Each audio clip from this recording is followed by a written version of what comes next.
this is really sort of, I think, the fun part of the day. I thought, by the way, the first part, the conversation was excellent. I enjoyed doing it, and I hope you all enjoyed it as much as I enjoyed it.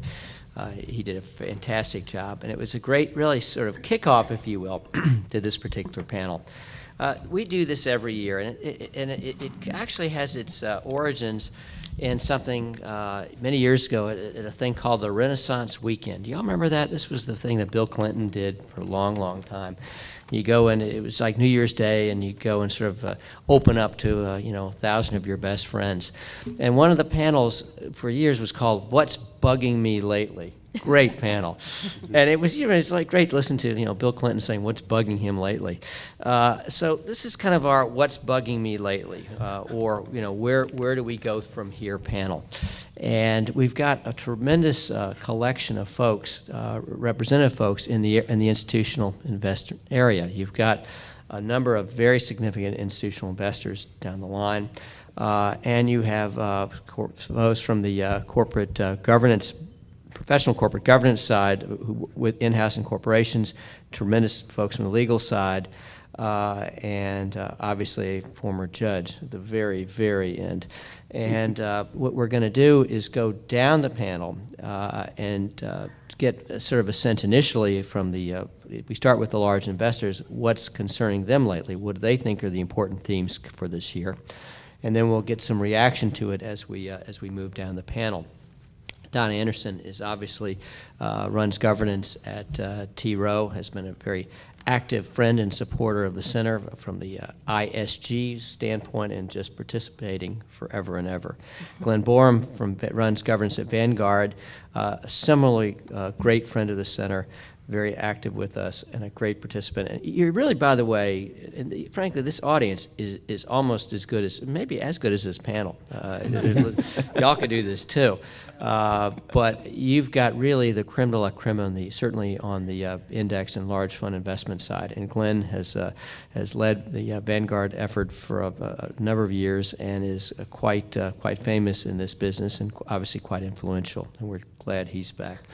Mike Garland is from the public side with the New York City Fund, runs governance for that fund, and has been very vocal and influential as well on a number of the really important governance issues of the year. His boss has been quite vocal too, obviously, and I think probably in part because Mike's vocal, and has done just an amazing job, and again has been down here for a number of years. And I think companies enjoyed working with Mike because I think his positions are attractive and reasonable, in my view. Eric Shostel is with BlackRock and does sort of the same thing that these three do at their funds, but his fund. And he came actually from a public fund too, the New York State Fund, before going to BlackRock.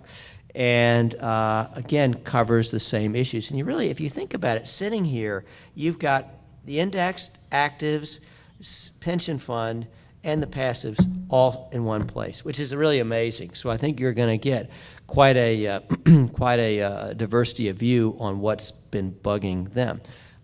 Beyond them, I'm just trying to see. Oh, Lady Beebe is next.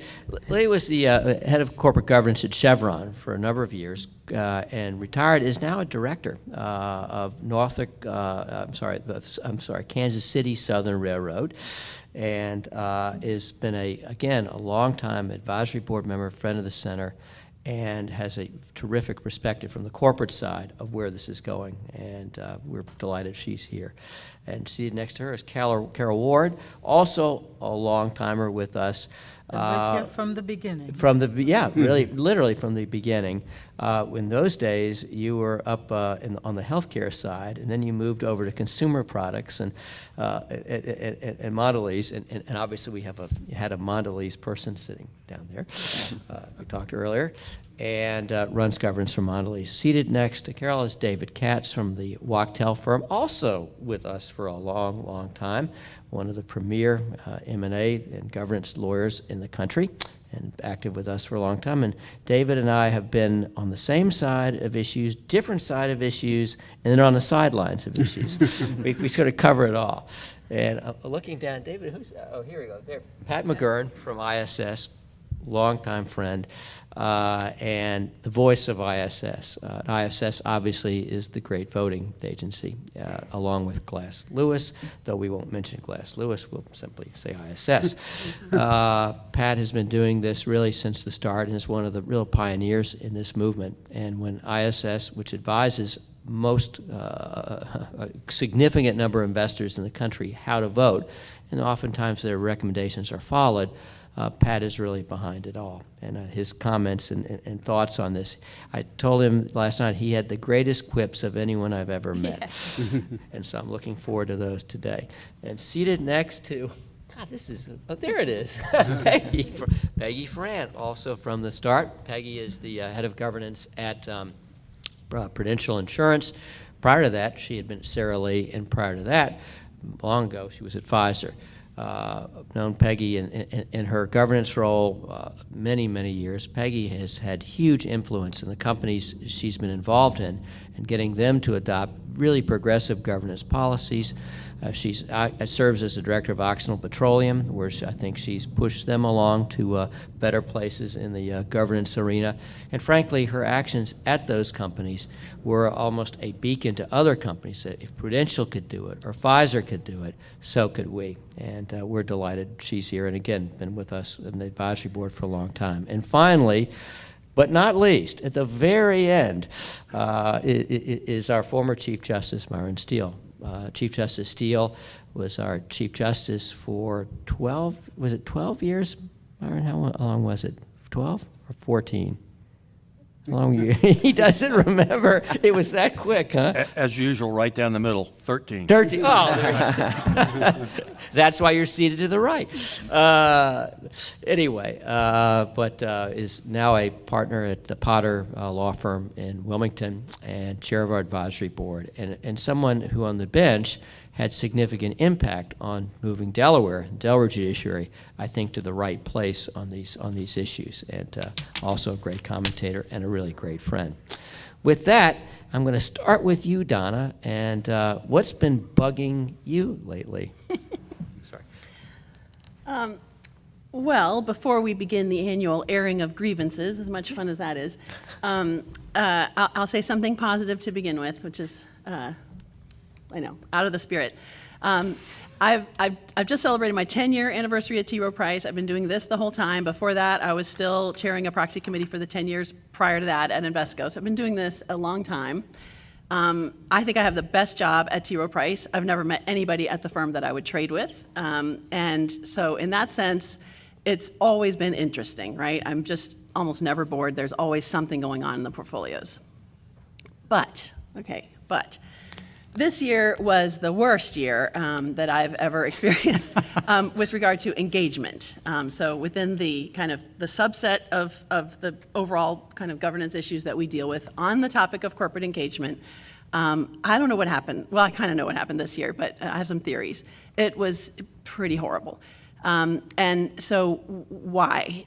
First of all, there was a huge, so the volume of engagement that I was asked to do and did really increased a lot. I know investors have been saying that for years, but for some reason this year, our companies finally got the memo and just lined up out the door. And a lot of the newcomers to this, and even some of the people I've been talking to for years, got very scripted all of a sudden. It was very much a one-way conversation. Some of them tried to get me to flip through a PowerPoint, which is like not happening in my practice. But I mean, very push-oriented kind of messaging, very scripted, and I could also tell very, they were using the same presentation for all investors. And so what I think is going on with this is we, on the active side, and I should note, T. Rowe Price is still virtually all actively managed strategies. We are so focused kind of at the company level that we don't spend a lot of time broadcasting. And because of necessity and because of where we are with engagement, our indexed peers, whose AUM is dominated by index strategies, have been broadcasting. So these firms, they'll talk about this. They send letters out. They have campaigns. They kind of take sometimes a 30,000-foot view on a subject that's important to them as investors and send it out. And for understandable reasons, the companies have gotten the message that they speak for all investors. So it's on us that we have not been doing that kind of messaging.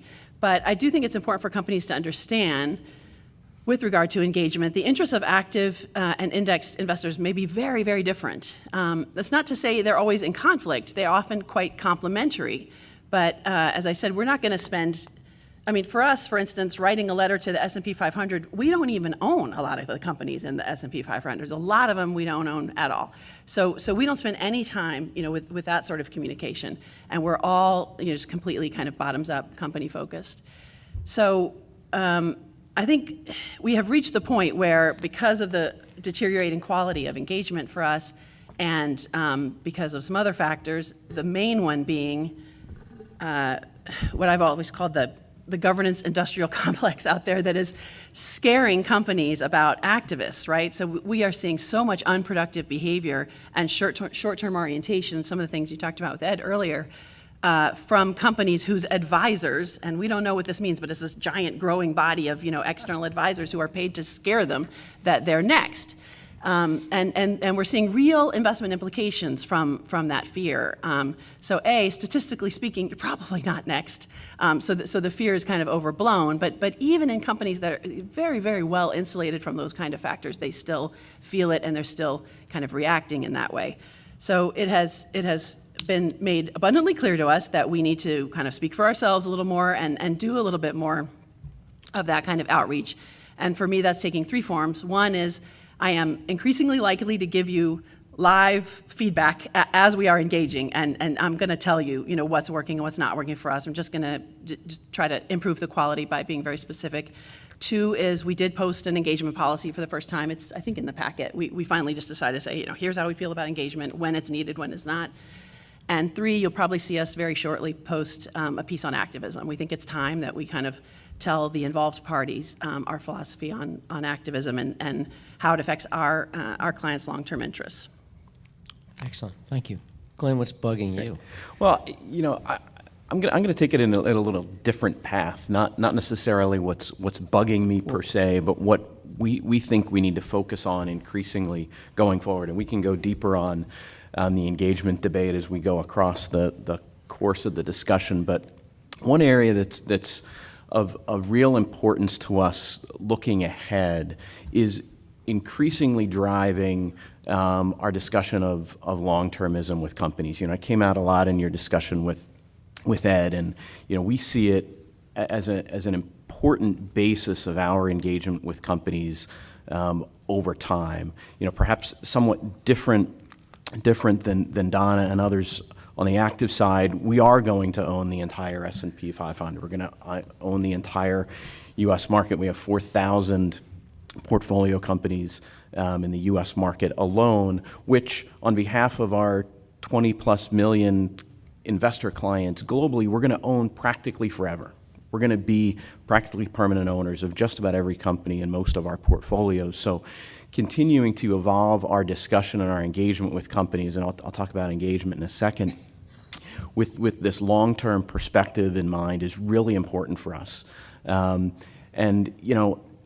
been increasing discussion around long-termism and, what is long-term for everybody? Is it a year? Is it 3 years? Is it 5 years? For us, it's the focus is much less on what's going on in the next quarter than what's going on in the next quarter of a decade or quarter of a century, because that's how long our investors in our index funds typically are going to be with us. They're saving their homes or family education or retirement, and that really drives our ownership orientation. So, as we increasingly engage with companies, and I think our experience on the engagement front has frankly been different than Donna's. We've seen ongoing improvement in our engagement. The volume of our engagement has increased substantially over the last several years. We've expanded our team and built I think a really great team to support that, a lot of whom are here with me today.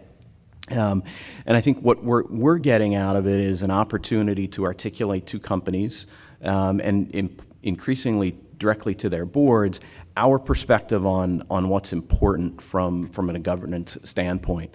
The first of those things really leads with the board itself. right? Ensuring that we've got the right complement of directors that bring the right skills, perspective, background, diversity on a variety of dimensions to overseeing the company on behalf of the shareholders on whose behalf they serve. The second big piece of that is governance as really we see as a backstop to if we get the best board in place up front, the likelihood that things go wrong down the road is less. But it's going to happen, particularly given the fact that we own 4,000 companies in the U.S. alone. There are going to be bad turns, and we want to make sure that there's governance provisions that allow shareholders to step in and act where appropriate. The third important part of our discussion with companies is ensuring that compensation is appropriately linked to long-term performance, and not just long-term absolute performance, but performance relative to their peers. We want the best performing companies in a particular industry to be able to compensate their executives well, but for the worst performing companies in an industry over an appropriate period of time, we want to see that parity with the experience of us as investors on behalf of our 20 million clients around the world. And then finally, the last really important area for us going forward is more deeply understanding the board's role in overseeing risk and the company's long-term strategy. Really assuring that they're involved in overseeing the most existential risks to the company, ensuring that they're appropriately linked to the development of a strategy that's going to create value over the long term for us and other investors. So I'm sure we'll have more discussion on engagement as we go and long-termism as we go, but that's a particular area that's really driving our engagement and where we see growing opportunity in 2018 and beyond. Excellent. Michael, because you're from the governmental side, not the private sector, what's been making you happy lately?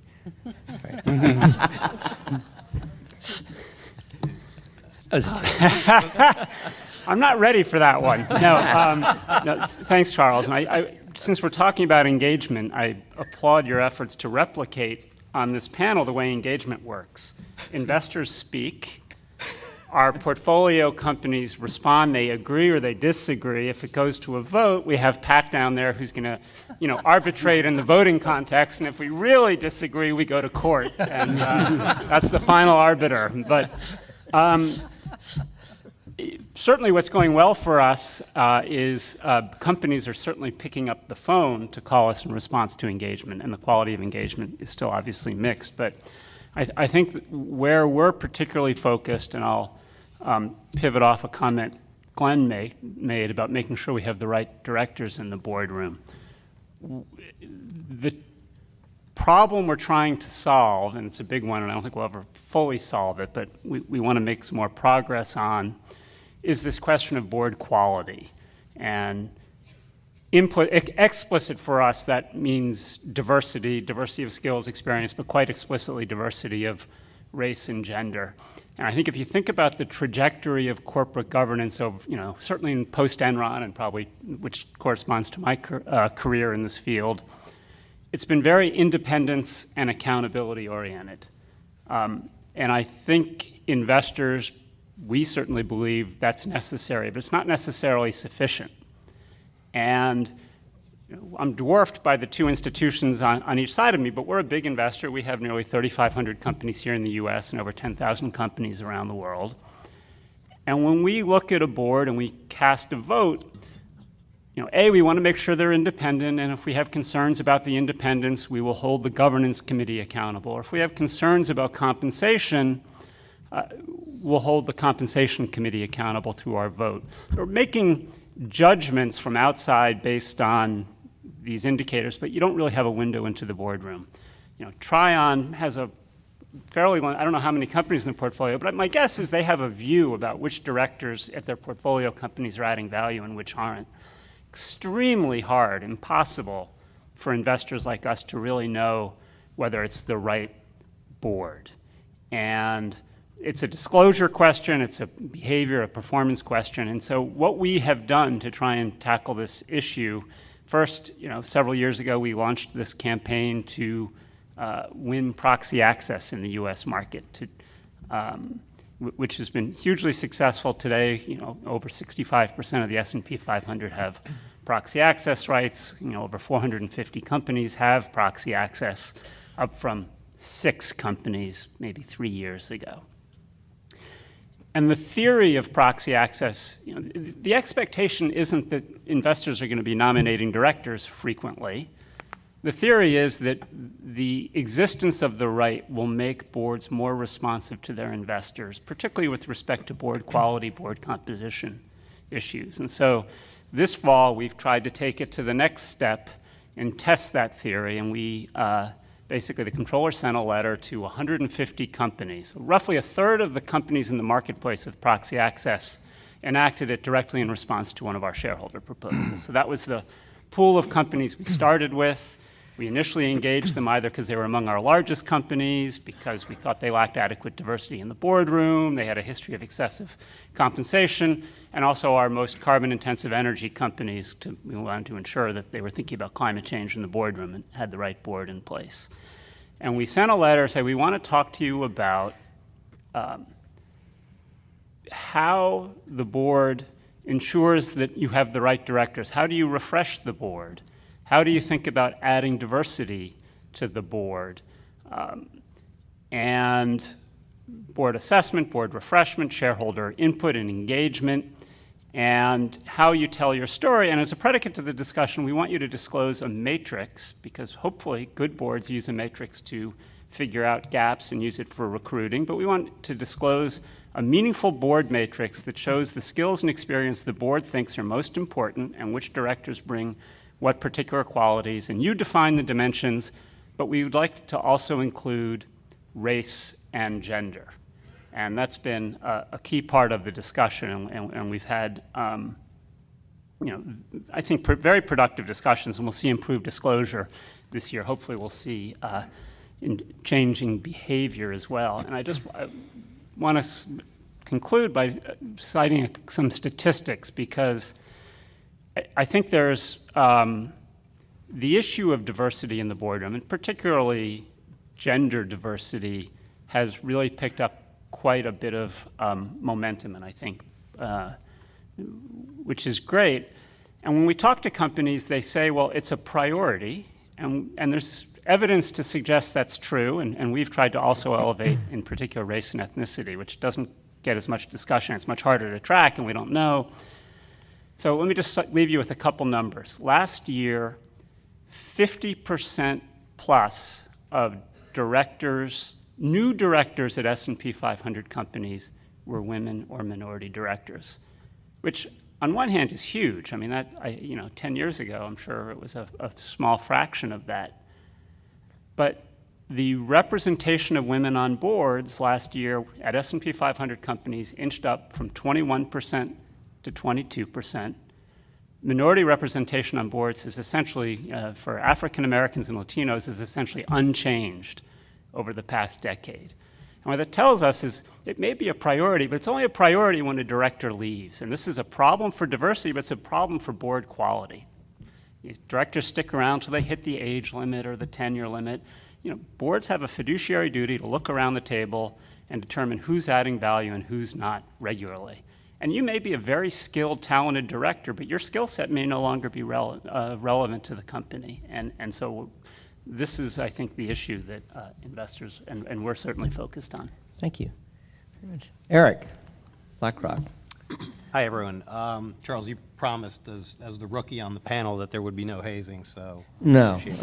I'll just ask you a really tough question when you're done. No, I'm sorry. I've had the good fortune of working with Pat at ISS and then also in the pension fund space previously at New York State Commons. So I've been able to wear various hats as my career has progressed. And I think what has been fascinating in the past year for me at BlackRock is how surprised the market has been with Larry's letter.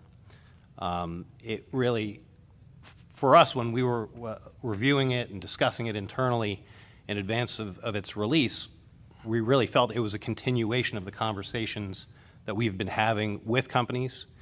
And I think in the introduction of the letter,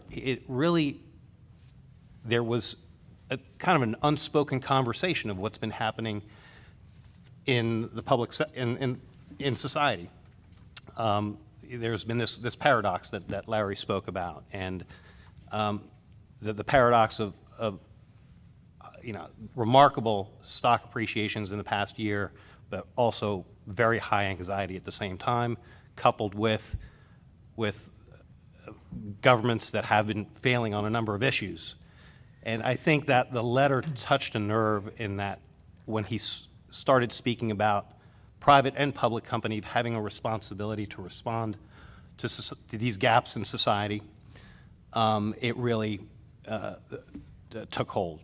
So we were surprised that it touched the nerve that it did, but it also, I think, allowed us to continue to drive home the importance of our engagements and to provide a different perspective. When I started in early 2017 at BlackRock, we didn't have engagement priorities. These were conversations on topics that we've been having for quite some time, but we felt it was important to really crystallize the conversations to make sure that when we were taking the time for our team and the time of companies to speak with us, that it wasn't rote, that it wasn't a standard conversation, as Don alluded to roadshows.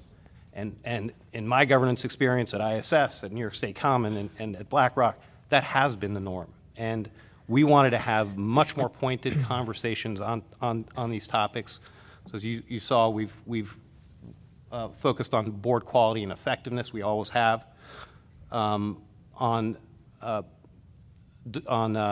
climate risk disclosure, on human capital, and corporate strategy. And the corporate strategy component ties right back into Larry's letter of purpose, your contributions to society, what material factors, again I stress material factors, that are environmental and social, that could impact your long-term strategy. So it's a combination for us that it's been a surprise, but at the same time, the quality of the engagements that I have witnessed have been quite remarkable. And I think it's also important to stress that what BlackRock has done is to develop, as you well know, a local and global approach. We have analysts in the European markets and in APAC as well, because we really believe it's important to understand those companies in those markets. We don't profess, I mean, the last thing they want is to get a phone call from New York when they're in Tokyo, and for an analyst in New York to be speaking to a company that's in that region. So we've felt it's important to have that local presence, to understand the culture, so that so the analyst understands what the companies are dealing with, and then understand the market expectations, the stewardship codes that we're operating under, but the expectations in that market. And as Larry's letter emphasized, it's our expectations to continue to expand the growth of the team to have deeper and better engagements. Lenny, you're now being called on as a director as opposed to a governance officer, sort of.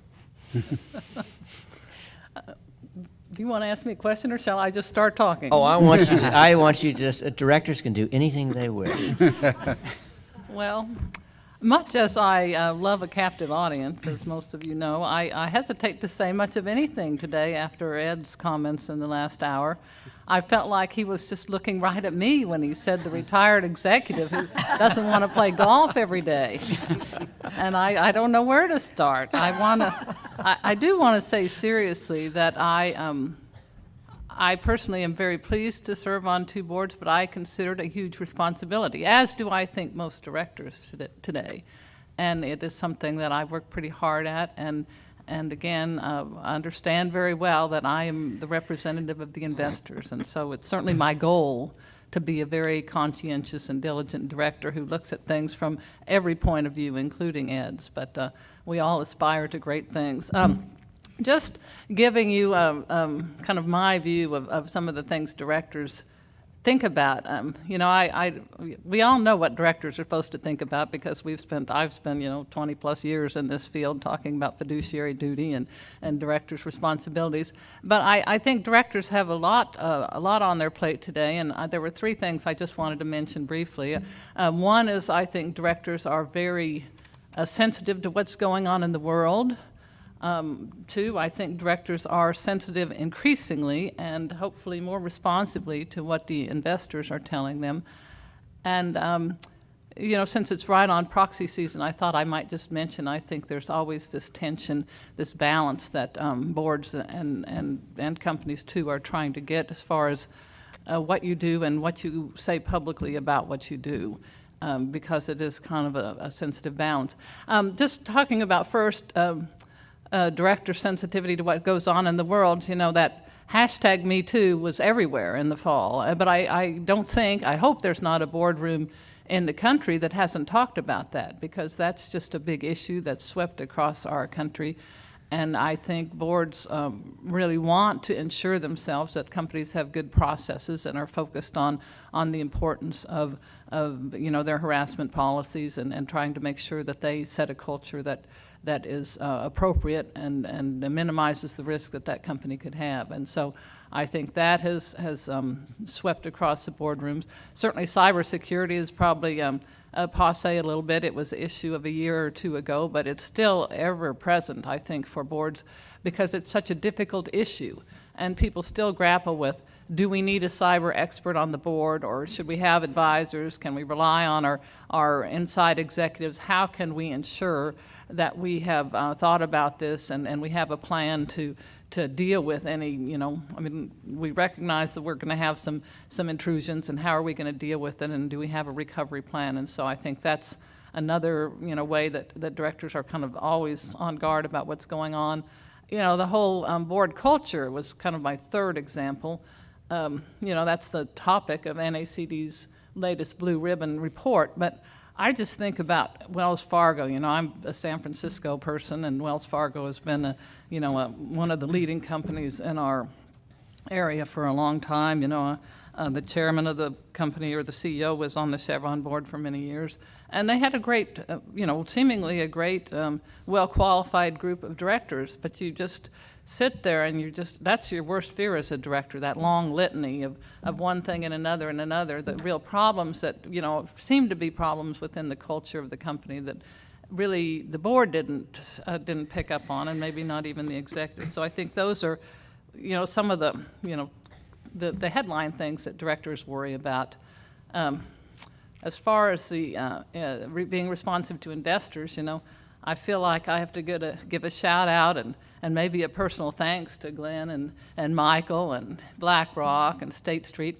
I do think diversity is taken hold in a way that it never had before because of the focus on that topic. And I know, it seems like change doesn't happen very fast, but for years and years, we were stuck at 16 or 17% women on major corporate boards. And so now to be, up in the low 20s is, it's a 5% improvement probably in the last, 6-8 years. And I just, my story, I joined Kansas City Southern a little less than a year ago, but I joined as part of a class of 4 new directors, and 2 of them were women. And so there was, all, different, substantive backgrounds in different areas that the board at that time decided that they were going to need currently and in the future. And so I feel like they were focused on a refreshment of their board. And I think it was largely driven from the input they heard from the passive investment community of the importance of that. And so I just share that experiences as an example of people trying to be responsive to that. In addition to diversity, strategic planning is another area where directors have always been focused and thought it was their responsibility, but just how how you can engage productively, add value by vetting and testing a strategic plan and helping to direct it in different ways or redirecting if necessary. Those are the things that directors worry about. You know, you want to have great faith in management that they have developed a strategic plan that's really solid, and you need to figure out how you can assure yourselves of that. And then, of course, succession planning. Succession planning not only for the key executives and the CEO, but for the board itself. I think those are things that investors have increasingly emphasized as the importance of company leadership, having the right people leading the company, and having the right board. And I think boards are taking that more seriously, and like some of the things Michael mentioned about having a matrix and trying to be analytical about what you need on the board. And so then I just wanted to get to briefly to the last point. I mean, I think during proxy season, and really all year long, you do have to wrestle with that. I mean, you have all sorts of things you're trying to do and trying to be responsive, but you know, no board wants or no company wants to tip their hand on who's the most likely internal successor to the CEO, or who you're trying to develop and which one is in the lead right now, or the areas of development that you see in some of these candidates that you're trying to address and how. None of that sees its way into the proxy, and I think for all the right reasons. And so, you know, you're really trying to communicate a process separate from, you know, the people that are involved in that process and how you're applying it. And, you know, I think the same is a little bit true of the director qualifications. You know, when we first got to the proxy, that, you know, requirement that we had to say in the proxy why these people are qualified to be on the board, I used to joke about it. I said I could write a paragraph about every one of our directors, why they're qualified to be on the board, and every paragraph will be equally enthusiastic. Because directors are very sensitive, and if you have a matrix and somebody has one check and somebody else has 5, you know, it's a little bit of a sensitive issue, and so you have to, you know, you have to deal with those social issues and figure out how you're going to disclose the strengths and the benefits people bring in a thoughtful and way that's helpful to the investors and still respectful of the, you know, the culture in boardrooms that we all have grown to know well. You know, I don't want to give short shrift to the, you know, where I started, the fiduciary duties and all the compliance issues. I mean, I think directors take those seriously, but I just think directors have more and more things on their plate. And in my view, in my experience, most of them are very dedicated and really want to do a good job. I mean, we all have blind spots on different things and maybe are slow to recognize some of our weaknesses, but I hope that the focus of the investor community broadly, including the activist investors, helps all directors, including myself, really keep you know, focused on what you don't know and trying to be open to new ideas and learning new things. So that's you. all I'll say. Thank you. Carol, you're with a company that makes confectionery product, right? Well, maybe chocolate. So instead of other saying things, what, yeah. so tell us what nutritional, snacking what company. right, snack product. What nutritionally do you have to say about? No, I'm kidding. Go ahead. Sorry. I bring you moments of joy. I want to build a little bit on some of the comments that others have made. Some people have said this is what you need to focus on. Some folks have said this is how you should focus on it. I want to talk for a little bit about how the board actually works. If you sort of roll back to the basics, and what they're trying to do is support and achieve the company's long-term success and sustainable value creation for the shareholders. And, you know, so how can the board most effectively do that? Oversee management, et cetera. And I just want to assure all the investors that many of the topics that have been mentioned today and will be mentioned as we work down the table and people go through their top 10 lists, they're there, they're on the board agenda. You know, cybersecurity has been generally covered under enterprise risk management. Sustainability is a part of many companies' supply chain reviews because sustainability is how you actually can help to manage costs and your impact on the environment both at the same time. There's been a lot in the press, and Lydia mentioned the, Me Too. How do boards best, track company culture? There are ways to do it. And I think even with board composition, the challenge is to sort of reframe the discussion as we move forward. But rest assured that these topics have been there, the boards have been working on them, they'll continue to work on them, and it's really a question of how the management team and the board kind of try to move forward together on these. And it really does, take a team, but I want to also say that there's a role for the board and there's a role for management. And I've read lately quite a few places, every board should have a cybersecurity expert. Every board should have this kind of an expert. And I guess I'd ask the other members of the panel, do we want experts in single subjects as our directors? Are they really the best directors, or do we need people? One-trick ponies. Well, you need a governance expert, really. Well, you have a corporate secretary. So, but and that's something that, Charles, you asked sort of what's bugging me lately, and it's something it doesn't bug me as much as I struggle with whether that is the right solution. So I ask my friend David the next time he writes a memo to take on the topic of experts, which sort of leads me to the topic of matrices.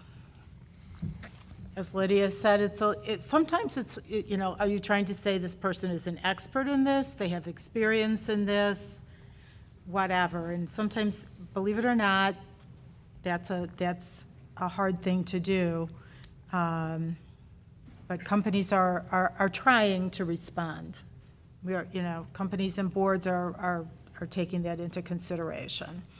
So how do we move forward to reframe, put a little different emphasis, a little bit different angle on some of these topics? I really honestly think it takes a team, a combination of the lead director, working closely with the chairman and CEO, the corporate secretary and CFO, to make sure that in the boardroom and in the committee rooms, the boards are making the best use of their time.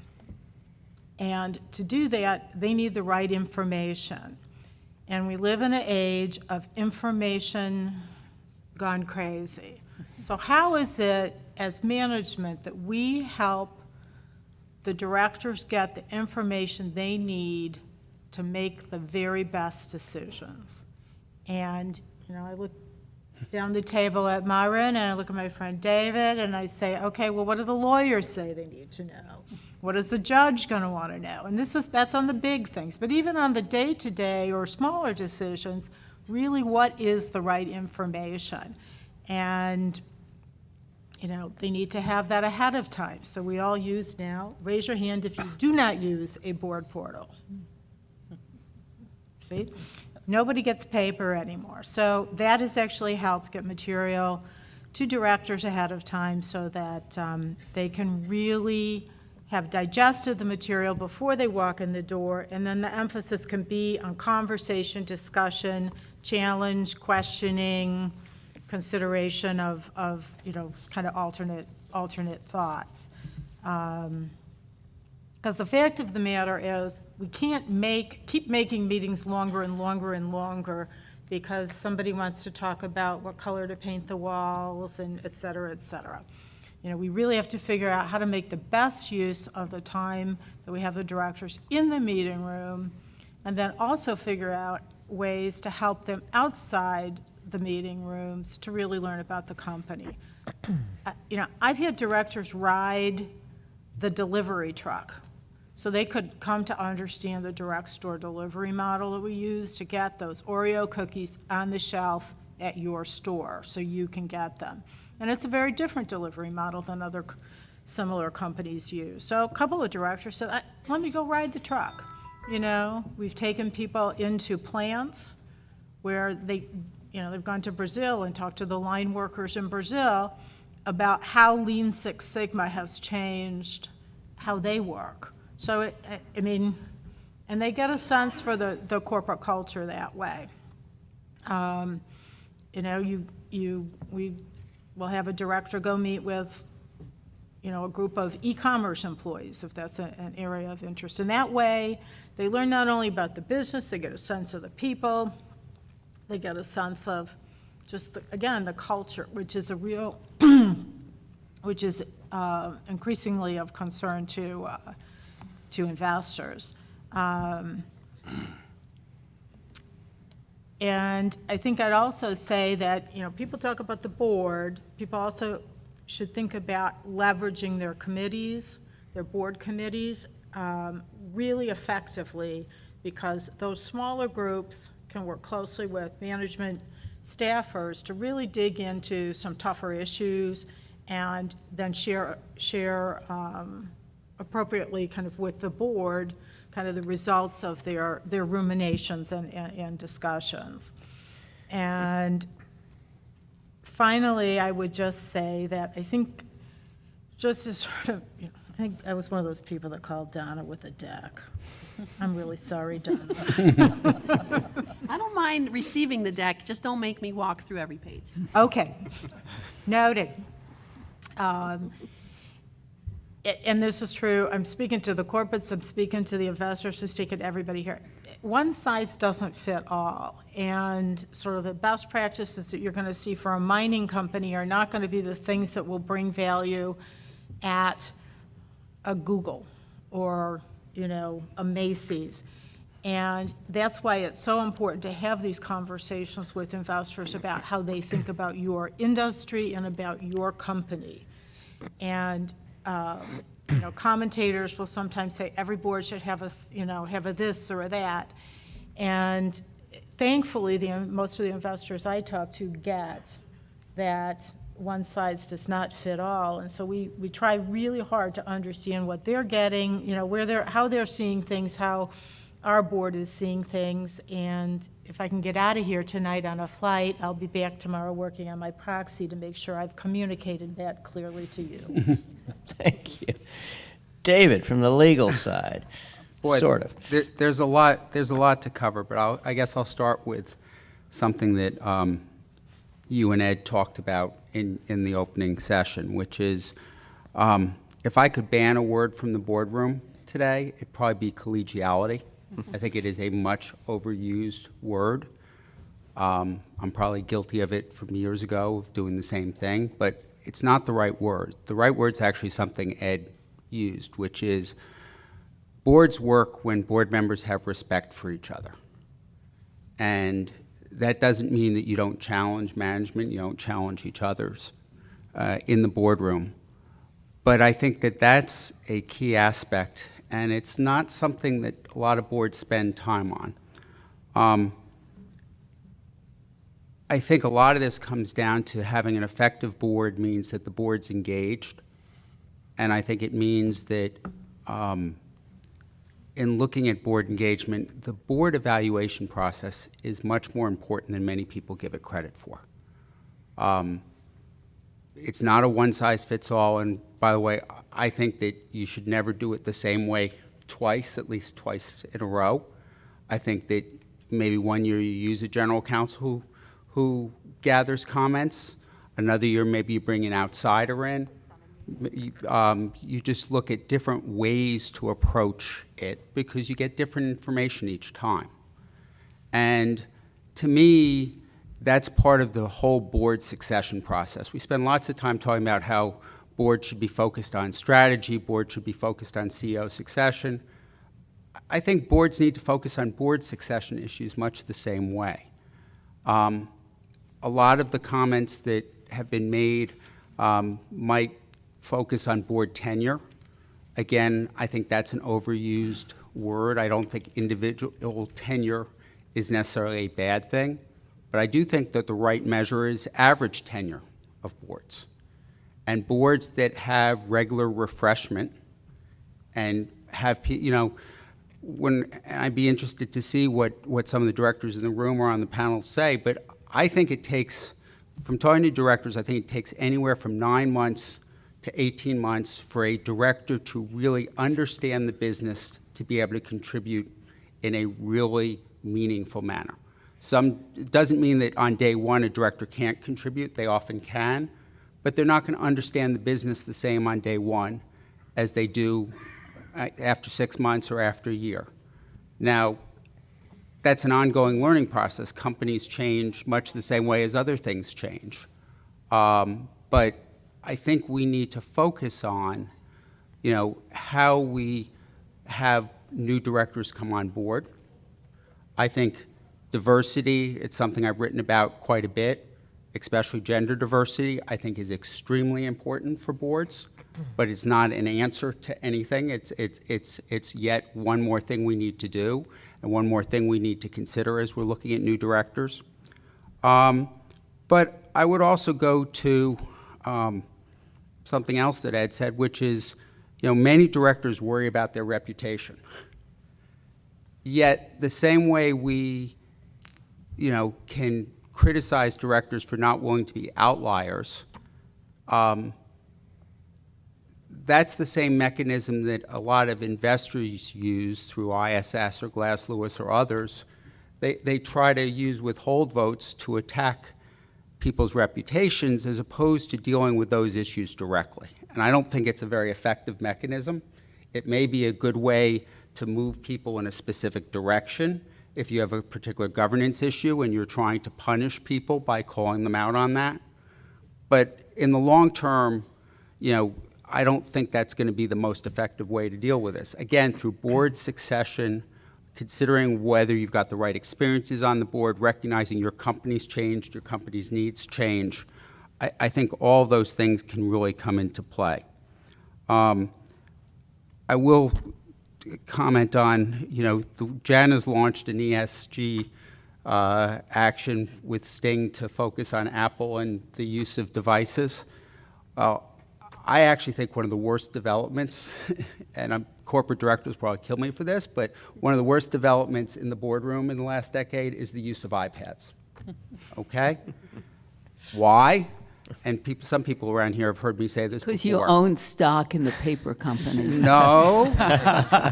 The reason is that it doesn't cost you anything to put the information on an iPad. Okay? In the old days, when you had to do paper, there was a natural limit on the size of a board book. It was called the FedEx box. If it didn't fit in the FedEx box, it didn't go. One of the things I tell corporate secretaries, general counsels, as they're putting together their board books, print out the darn thing. See how much material you're asking your directors to read.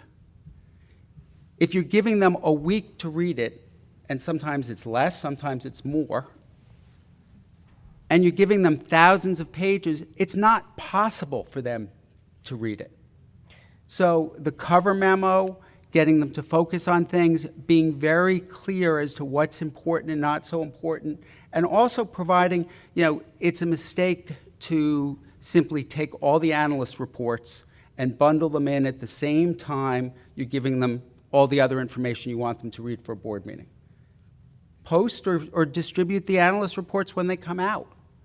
But putting that in the pack and making it twice as big, I'm not saying that's not important information, but if you're a director and you're asked to focus on the key issues and you get thousands of pages with no guidance about what that is, I don't think that helps you be an effective director. I mean, the other thing that's starting to happen, BlackRock's taking a lead on this piece, is, to the extent we're asking directors to do more and more, there's two things that come with that. One is you've got to be concerned about directors being overboarded. You also have to be concerned about if you want an executive on your board, be it a CEO, a CFO, somebody that has a real day job, how effective, how many boards can they be on and can they really be an effective director?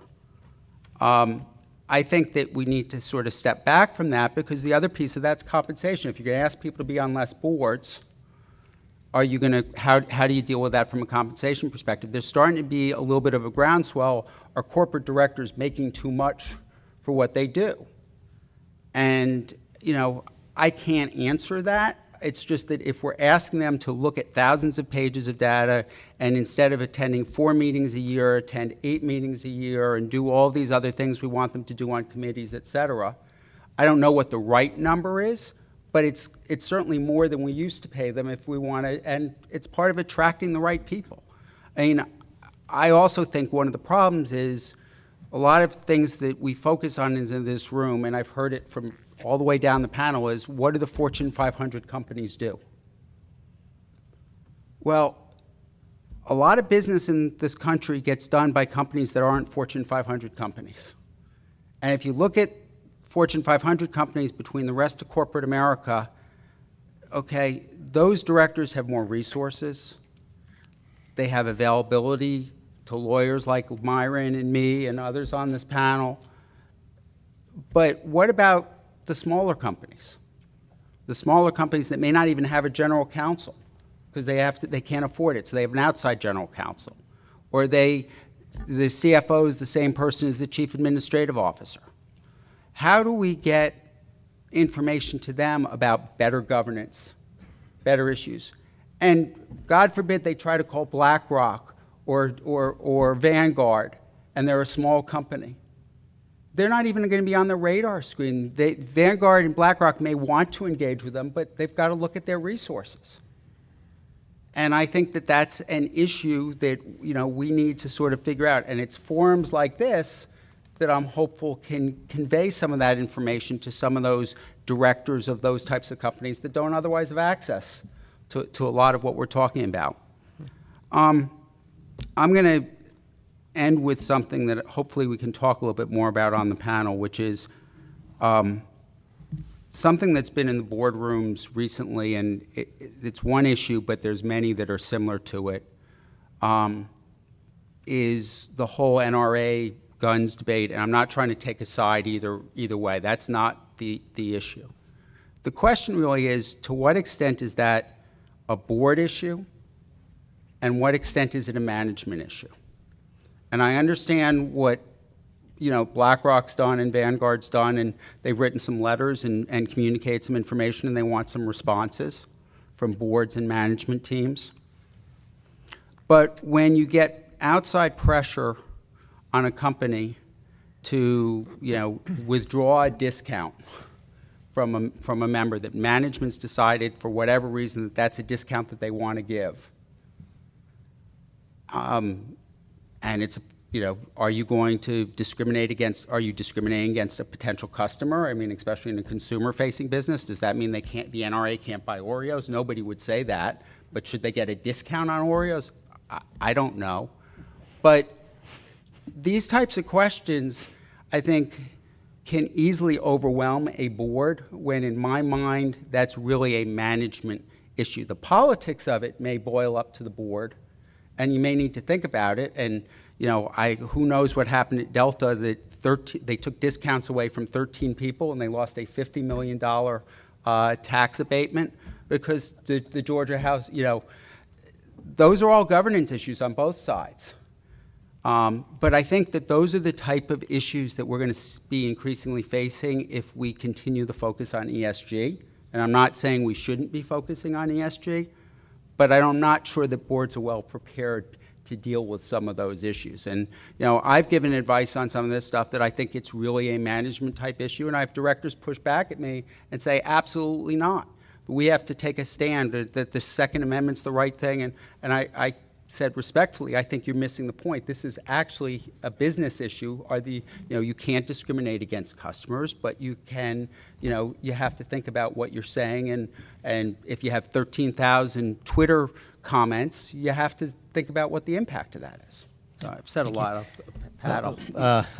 One thing I do, not to be political, but I have to agree with you that the use of the iPad is an issue.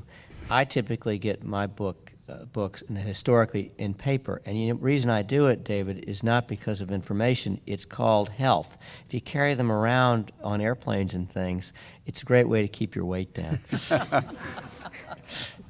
Anyway, Pat, you're up next. Great, thanks, Charles. as far as pet peeves go, when I talk with a lot of people, given all the change that's going on in the marketplace, I hear always the phrase, it's the new normal. That's just how we operate today. So everybody's sort of gotten into this thing where they're dealing with change by saying, we're just going to switch the paradigm overnight. And what I want to do is maybe deconstruct the new normal, I think, and just give you an idea where the trends stand, I think. And so I'll start off, and David just brought it up, so it's a good segue. E&S is the new G. I mean, there was years and years and years where boards had E&S issues up in the attic, I think, and they just kept on stuffing more stuff up in the attic. I think now it's time to move, I think, and you open up the latch up there and stuff starts falling out. And until you get through all of it, I think, and start considering what you want to keep and what you want to lose, I think it's going to be there. 2/3 of the shareholder proposals this year that we're tracking are on E&S subjects, I think, and 9 of the top 10 topics by proposal count are on the E&S side of the ledger as well. I think this was a long-term trend that started a couple years ago, and it was only interrupted by something called Mike Garland, I think, and proxy access, where there were literally hundreds of governance proposals. But we're back to the more traditional mix of proposals, and as a result, we're seeing a lot of E&S. I think it shows you how far it's come when you, and David just mentioned it, Jan and Cal Sturz at Apple, but now Value Act having their spring fund as well. So we're seeing it even trickle down to some of the hedge fund activists. I think part of that same equation is actual up or down votes of new abstentions. For years, a lot of investors just sat on the sidelines. They abstained on a variety of different E&S issues, essentially saying that they weren't impacting the bottom line at firms. The number of abstentions over the last couple of years, and we've started seeing the early waves of it this year, are dropping drastically. There are very few abstentions now. It used to be on some issues at some firms, 30% of the vote was in the abstain column or more, I think, and now those numbers are typically in the low single digits, I think, and I think that's going to continue. So people are taking a position for it or against it. They're no longer on the sidelines, and I think that's going to continue to bring even more investors into the debate. Best practice codes are the new listing standards. For people who have been in this business a long time, there's a lot of pining about the good old days where the stock exchanges played a quasi-SRO role. You have to face facts that they are for-profit businesses now. They're going to suck up to corporations because they need listings. I think we cannot count on them to have good order in the marketplace, so private ordering has to come into play, I think. And that's why I think, again, the Weinberg Center's work with ISG is so important, because there is no code here in the U.S. as there is recognized codes in many markets around the globe, and I'm hoping that ISG and other efforts can work towards having a private ordering type of code taking and going to the forefront here in the U.S. Coalitions are the new activists, both sort of permanent coalitions like UNPRI and the CDP, but also these ad hoc ones like Investors for Opioid Accountability. They're driving a lot of the activism in the marketplace today. They show the power of not going it alone and the power of numbers. When you look at something like Investors for Opioid Accountability, and they can point to $1.3 trillion in AUM amongst their members, that has significant clout in boardrooms, and it can lead to change. Just to tout Donna Anderson's policy guideline on engagement that she included in the packages. I think I counted up, Donna, 9 different groups and stewardship codes that you're part of. No wonder you're feeling so busy these days. That's a lot of work, but I think those coalitions are very effective, and they bring issues to the top very quickly. Boards and companies can no longer ignore it when they're facing a group across the table that have critical mass in their stock. On the compensation front, how much is the new how? For years, the mantra for institutional investors, especially here in the U.S., was we don't care how much you pay them, we care how you pay them, we want to see pay linked to performance. I can tell you in Europe that's already not the case, whereas I think how much is becoming more important, that is quantum in Europe, I think, than performance-based pay. Witness the fact that many UK and European companies are being asked to rethink by investors their use of performance shares, and instead asking them to go to restricted stock, I think, as a way of actually lowering quantum by taking some risk out of the pay package. Here in the US, the CEO pay ratio disclosures, it was probably not great that Honeywell was the first one out at 333 to 1. I think now we've got KKR at 429 to 1. And there's going to be some more eye-popping numbers coming out during the year, but that constant drumbeat of these high triple-digit pay ratios, I think, is going to have an impact over the course of the year.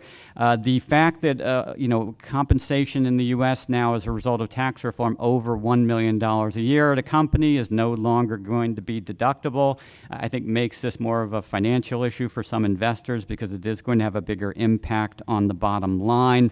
So we're watching some shifting sands there. Hedge fund activism, Ed did a great job of talking about trying. And I guess my new thing there is that quiet is the new loud. I think I think we're going to see hedge fund activists being successful when they fundamentally understand the companies that they're going after, and they fundamentally are looking to improve the strategy and the operations at those firms, rather than just manipulating the balance sheet or putting other short-term measures into place.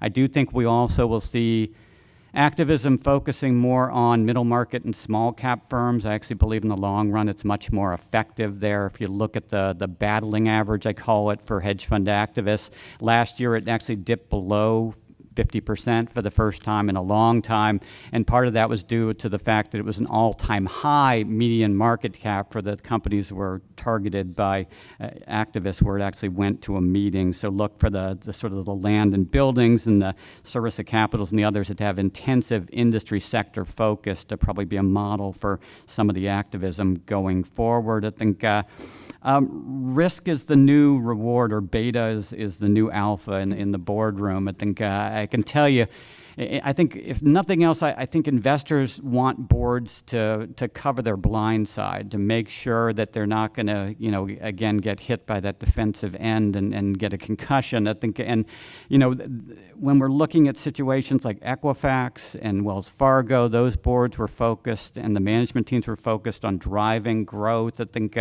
to the extremists, I think, and as a result, I think they lost sight of that blind side, I think, and so I think boards are going to spend more time looking at risks. When you talk about all the issues that have been mentioned on the panel, cyber, harassment, firearms, climate change, I think all risk, I think, and it's all things that I think boards are being asked to spend more time doing today. Part of that is, sort of long-term is the new short-term that is becoming a mantra in boardrooms. I think I'll tell you, too, we're seeing a shift on investors. If you look at Carlyon in the UK and Steinhoff in South Africa, and they actually have Dutch incorporation, we're having clients for the first time saying, if you were a director of one of those firms that collapsed recently, we're going to go after you wherever you serve on a board of directors, and your career as a director is basically over. I think if you were, asleep at the switch to such a degree, and I don't care what sort of management fraud there was, we're seeing a greater willingness amongst investors to say that that's going to be a career-ending event for those directors. We haven't seen it carry over necessarily into the U.S. marketplace yet, but that is starting up. And auditors, too. I don't want to see KPMG being the new Arthur Andersen, but when we look at the litany of things from GE and Carlyon to the PCOB scandal and so forth, attention's going to focus in on the auditors again. I think that's been an area where shareholders said, well, things have been better in the wake of Enron and WorldCom when the change is being made, but we're seeing some loose fraying edges coming up now, and I think that's going to be more a priority. And then finally, and this one applies to a lot of different things, and it sort of cuts against that whole long-term, short-term conundrum, but I like to say that days are the new months. Crisis management in the boardroom moves at a snail pace. We see some of these third-party outside law firm reports at companies like Equifax and Wells Fargo taking months to complete, I think. And when you look at something like the tragedy in Florida and the focus it placed on firearms, the board's opportunity to react and to move is now instantaneous. You have hours sometimes. You don't necessarily have days, and you certainly don't have weeks or months to get your act together because the marketplace moves too quickly today, I think, and it will absolutely punish you if you take that position of we're going to curl up and wait for this to go away, because it doesn't go away today with social media, with communications, with the willingness of investors to speak out on these issues. Boards need to be prepared to act in real time, and real time means hours and days. It doesn't mean weeks, months, or years, I think. And that's the end of my prepared remarks. I'll pass it back to Charles. Thank you. And we move on to Peggy, who wears both a director hat and a corporate secretary / chief governance officer hat. Peggy? Great. Thank you very much. And, one of the benefits when you get to the end of this side is pretty much everything has been said. So and to be honest with you, not a whole lot is bothering me. I guess the yoga that I've been doing is working, but I do want to say, Ed, thank you. Because what you said is something I've been saying for a long time, but I've been saying it in corporate America. When I started this job 30 years ago, I actually worked at a fabulous company, and as corporate secretary, it was, I guess, the last meeting, I got to put a gold coin in front of the directors. That was actually their retainer. They started their meetings at 11:30. They broke at 12:30 for lunch. The average age was late 70s, probably mid 80s. And they had a very heavy lunch, including port wine. And then they brought the chief economist in, who was probably the most boring man I ever heard in my whole life. And they were all asleep, and that's really when the important decisions were made. So I agree, but I think there's been a lot that's happened since then. So I do agree. If you're if you go on a board, you got to take it seriously. It's a full-time job, and it doesn't. You may not. You probably aren't going to be nice at times. You have to hold management accountable. You have to hold yourself accountable. You have to hold your board members accountable, and you have to point things out. You have to change behavior. You also have to change culture, which I've come to realize will take at least a generation, if not 2 generations. You need to know that you're responsible for monitoring oversight. And again, you have to reduce the complexity. So, as a board member, you really need to know what your roles are, and it's not a popularity contest. And I actually have a list of things that I learned, and I actually learned them when I was very young. And forgive me, I used to talk to my daughters about this, and now I have a very young grandson. So so you're going to get them, but it's the same thing. But before I do that, what I say, take with a grain of salt. Some of you have heard this. I have 3 daughters. And when they heard that I actually are on panels or I speak, they laughed. They said, "Mommy, who would listen to you?" I said, "No, people will listen." And they said, "Well, you have to tell the story." And so this is the story. My older daughter, Megan, had a very good friend who we saw very often, very, very talented. And we followed her through grade school and high school. And when she was a sophomore year in college, Megan came back. She actually saw her perform. And she said, "Mom, Stephanie decided to drop out of college to pursue her music career." And I said, "That is a very bad idea, very bad. You tell Stephanie, it's only like a little more than 2 years. A college degree is very important. Stick with it." You hear all the college students in here, I'm saying the same thing to you. But it turned out Stephanie did not do that. And I know her as Stephanie Jeremiah. You know her as Lady Gaga. So I'm not always right.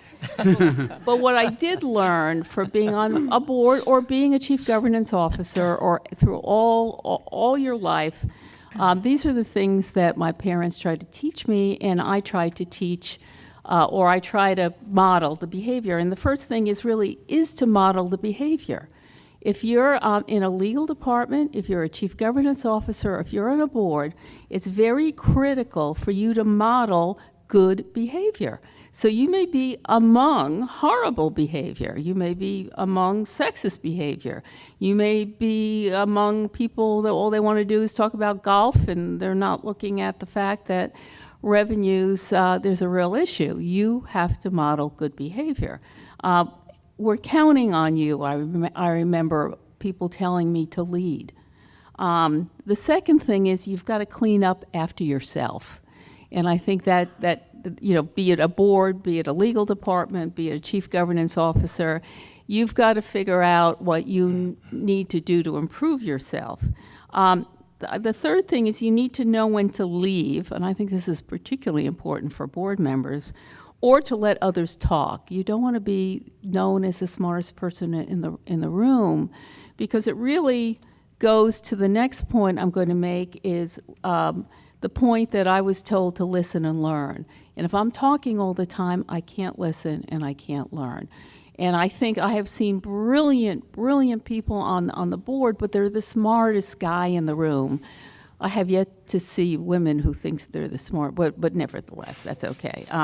But if you're the smartest guy, that's not the way boards operate, because you build consensus, and they have proven that that you make it's to me a lot of it is about making the best decisions. And so we were talking about diversity, but it will take you longer. And for those of you in the room, if you haven't read it, McKinsey just came out with a really, really interesting research on how diversity plays and impacts in corporations as well as boards. And the real thing comes to the better decision-making, that they've been actually able to show the statistics, which I'm a very analytical person, so I love, but I got a copy, so it's out there. I think if you go to the McKinsey website. One of the other things I learned is be skeptical until I'm satisfied. So I have been known to ask a lot of questions. I remember the head of derivatives many, many years ago. I was the lawyer. And, they went through the spiel, and I said, and again, I saw others do this, so they modeled it for me. That's really great, but can you go over that again?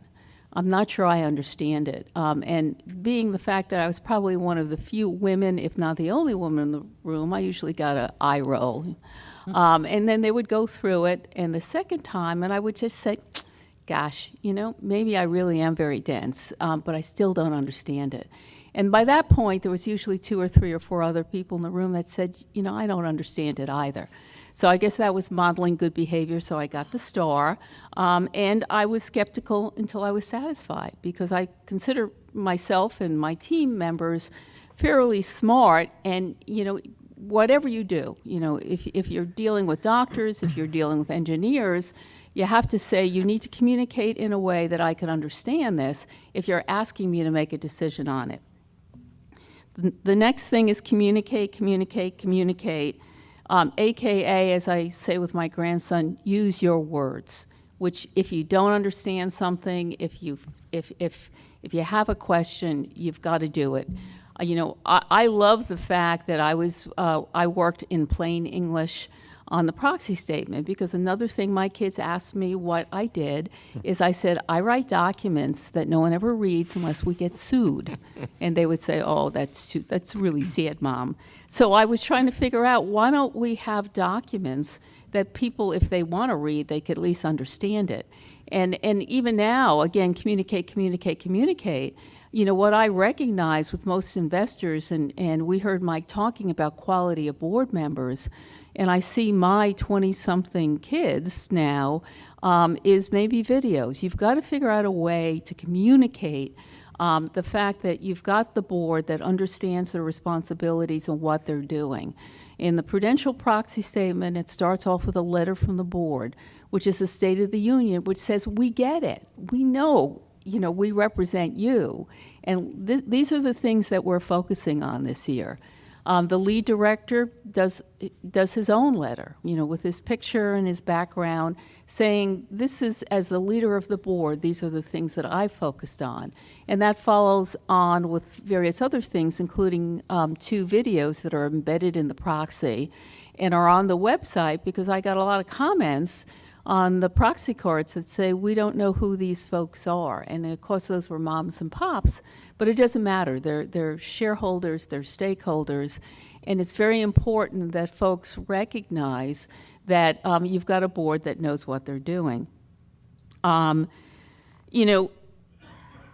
the other things are say please and thank you, be respectful, and I think we talked about that on the panel. No matter who you're with, you really have to show that respect, but you have to hold people accountable, and most of all, do the right thing. So again, as I said, nothing's bugging me, but Ed, I really do believe the quality of boards from when I started in 1980-something have improved, and I really think in the last 5 years they've improved greatly. You need a couple of really good directors, and it's hard, and you have black and blue marks, but you do the right thing, you know what your job is, and you model good behavior, and you see that it works. And you also make decisions, if it's not working with particular directors, to be respectful, but tell them that their time to find other opportunities has come. So thank you all. Thank you. Myron, bring us home. Well, I'm very fortunate. Thank you for placing me on the far right of the panel. It's clearly where I'm most comfortable. I also give thanks to my good friend Peggy for saying before she finished and as she began that pretty much everything's already been said. And that leaves me with much shorter remarks than I might have had otherwise. Charles, I also appreciate the fact that you titled this Governance Issues of Critical Importance to Boards, so that's what I prepared for. Had I known it was going to be what's bugging you now, I would have a 3-ring notebook with me instead of a blank sheet of paper. And the final point I want to clear up is I did say, in response to your question, that I was Chief Justice for 13 and a half years. I was on the Delaware Supreme Court for 13 and a half years. I was Chief Justice for only 9 and a half. It just felt like 13. But I wanted to get off before I was 70 because I didn't think it was appropriate to have a glass of port at a Delaware Supreme Court lunch. So all of that was accomplished.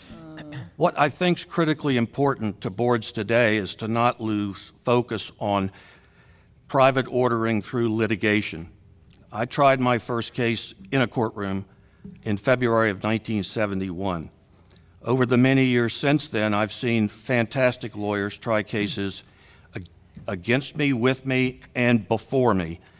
And I do seriously believe that litigation is a fount of opportunity to teach corporate governance lessons in a real-world context that's been fully developed by the facts and produced as a written opinion, at least in Delaware, that can be instructive and, more than instructive, truly helpful to understanding the dynamics of a process that results in a board decision that's claimed largely by shareholders to be flawed.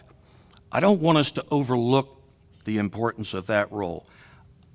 It doesn't matter what I personally believe, but the fact is I've never believed that a regulatory framework adopted by politicians is the best way to shape corporate governance, usually driven by the political issue of the day, and it doesn't have a long-range understanding of the dynamics of the boardroom or the relationships between fiduciaries and the institution and the people that they serve.